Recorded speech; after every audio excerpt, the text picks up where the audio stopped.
Hey there, my name is Steven Sims from the Off by One Security channel, and I do streams every Friday at 11 a.m. Pacific time.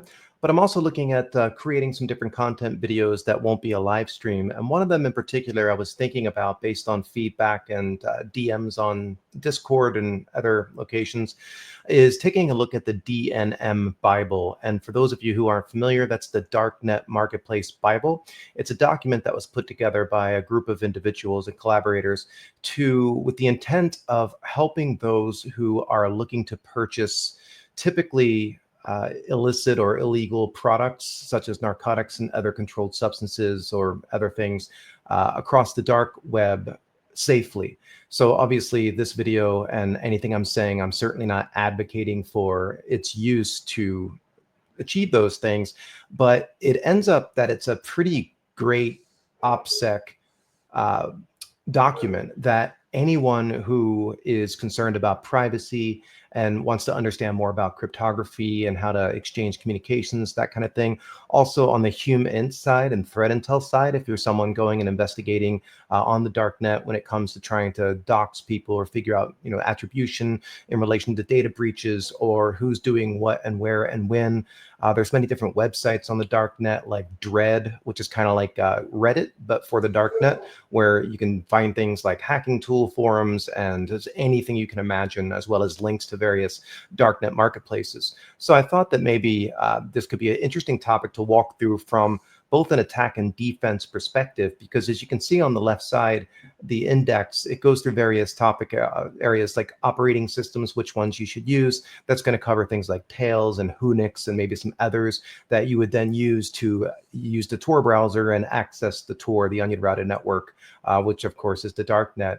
It goes into things like password management, PGP, which is pretty good privacy. That talks about the tools you should use like GPG or PGP to encrypt and communicate across the dark web and via various marketplaces. In case you're not familiar, just earlier this year in 2024, there was a marketplace known as Incognito. And one of the interesting things about that case, the individual who was behind the whole thing and owned the marketplace went by the name Pharaoh. That was his handle. I think his name was Lin or something out of Taiwan, and he got arrested back earlier this year. One of the things that he did was did an exit scam and also extorted people. So you basically build up one of these marketplaces, you get a lot of customers, a lot of sellers on there, and then the marketplace actually handles the escrow, which is the way that the cryptocurrencies are exchanged between the buyer and the seller. And while in escrow, it's basically just the wallet of the marketplace owner who holds all that money. And at some point, some marketplace owners will choose to do a rug pull or exit scam, and they will take all of the money. And this can be, of course, millions and millions of dollars. He, on top of that, decided to go and try to extort people, threatening to leak out all of the messages, which they claimed were encrypted when you were using those marketplaces. But in fact, they weren't actually encrypting it, or at least that's what they said. And they claimed that they were going to turn it over to law enforcement unless you paid this extortion amount of $10,000 or whatever it was. I don't think that part ever happened. But the point is, if you are assuming that one of these vehicles or websites or conduits, whatever you're using to exchange communication back and forth, are doing the encryption for you, you're probably wrong. And even if they are encrypting it, that's not best practice. So getting into the encryption tools and how that works, I think could be a cool topic to go through.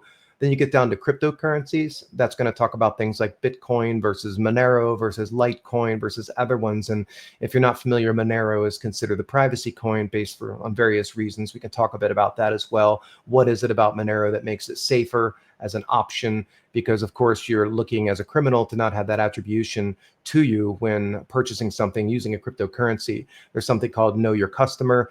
When you go into a bank and try to purchase cryptocurrencies, there's lots of regulation behind it where the governments, the feds, whoever want to understand who is buying what currencies. But obviously there's way that you can move money around into different wallets in different places and keep that risk to a lower degree. And then it gets into things like shipping. Some of these areas I'm going to have less familiarity with, but we could still talk about them. When I've glanced over the shipping area, it talks about things like whether or not you should have things shipped that you've purchased over the dark web via a marketplace to your home, or if you should use a dead drop, or should you use your own name or a fake name, and gets into lots of topics like that. Then getting into harm reduction, obviously that's not something even if I did understand enough to share some perspective on it. I'm not a medical practitioner, and all I would say in that section is, of course, to be as safe as possible. But again, I'm not advocating. I just think it's an interesting document to go through, both because as a red teamer, as an offensive person in cybersecurity, our job, of course, is to emulate adversaries to the best of our abilities. So we're trying to emulate APT28 or whatever it is and use the TTPs to then go about emulating the attacker to the best that we can, so that if this target organization that we are testing were attacked by one of these APT groups, that they will have seen it already based on our emulation of that. And then, of course, we can test the SOC, the security operations, and the incident response. And hopefully that organization then wouldn't fall victim to that type of an attack or similar attacks. So by understanding documents like these, it really puts you into the mindset of an attacker. And certainly if you work in law enforcement, and part of your job is going out on the dark net and looking for people and whatever you're trying to do, this document and your understanding of it becomes very important. So around harm reduction and stuff, I probably wouldn't have too much to say around that, but we could take a look at it. The darknet markets, of course, are interesting. We've learned a lot over the years, all the way back in Silk Road. A lot of times these marketplaces fall down, or when sometimes they leave and they rug pull, exit scam, whatever, and they never get caught. Sometimes they gracefully tear it down. Other times they get caught. Sometimes they get greedy. Sometimes the sellers and the buyers get caught into the mix.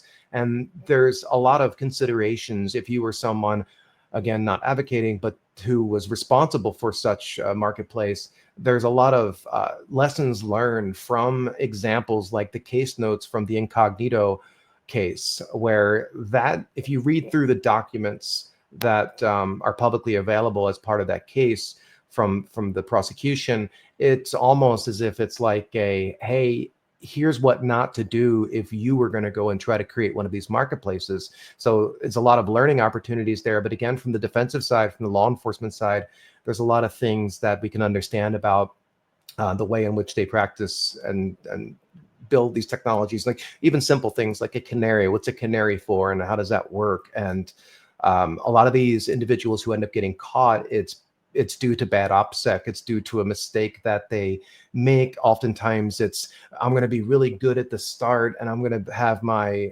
OpSec, what's the word I'm looking for?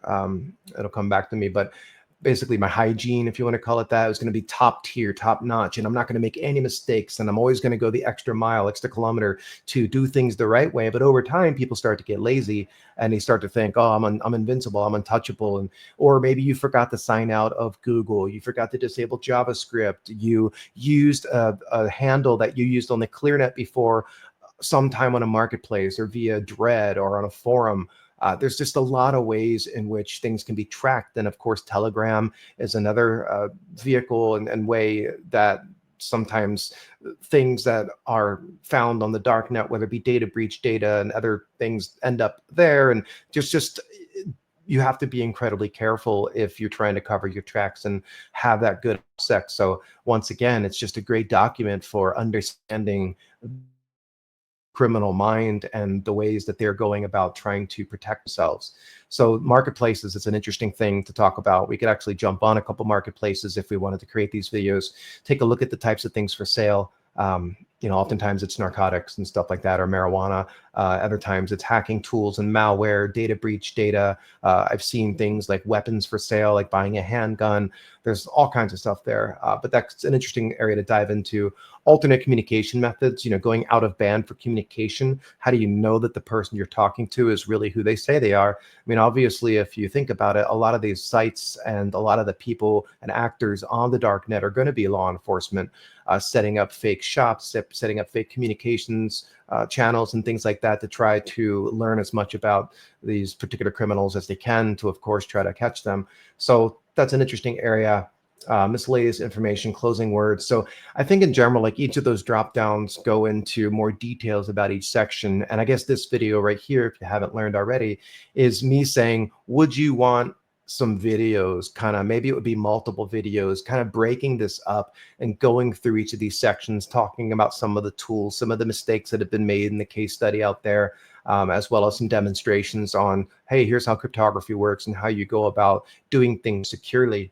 And last time I'll say it, I wouldn't be creating these videos to aid criminals. Of course, it's the goal and intent is not to try and help people do a better job at bad things.